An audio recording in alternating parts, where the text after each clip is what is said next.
A woman tied to a bed, all alone, in an isolated location, left to her hallucinations and nightmares. This premise might work in a book, but in a movie, how do you make it interesting? Gerard's Game is an adaptation of a Stephen King novel by the same name. Released to Netflix in 2017, it's directed by Mike Flanagan of Oculus and Hush fame. Don't be put off by the name Netflix. Grass. It's just grass. Hear me out. An older couple, Jesse and Gerald, go to an isolated luxury getaway home. Their marriage had grown stale and they hope to rekindle their spark with a bit of a kink. The uncomfortable dynamic between the two comes to full fore when Gerald handcuffs his wife Jessie to the rather robust bedpost. That's when he has a heart attack and collapses. Jessie quickly realizes the odds are stacked against her. There are no houses or humans within earshot. The domestic staff is not coming for a few days, and their friends have all been told that they would be off reach. So, no one's going to find her before it's too late. No one with the right intentions, anyway. To top it all, she realizes that she left the front door open and that there is a hungry mongrel waiting right outside. Deprived of food and water and thoroughly demoralized as the dog walks in and starts biting into her dead husband, her mind begins playing tricks. Her life flashes by her in a confusing mix of past and present, confusing to her, not the audience.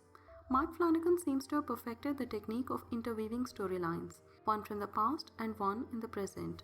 He had done so in Oculus and now here.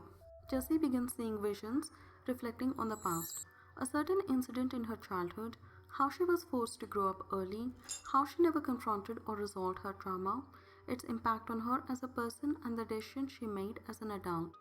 You married into the only dynamic you've ever known. All the way up to her self deprecating marriage and how she let herself be tied up to this bedpost. The seeds of her current predicament were sown long back. However, to get out of it, she needs to be in the present, now. Use her wits to get free, not slip into painful reminiscences and lose herself and her sanity. Yet, all her life, she had been a slave to her trauma.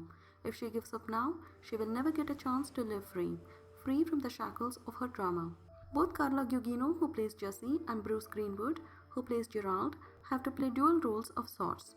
One as their characters' living selves, two as manifestations of Jessie's imagination in her state of delirium. One of them is the face they put on for the world, the other their unvarnished selves.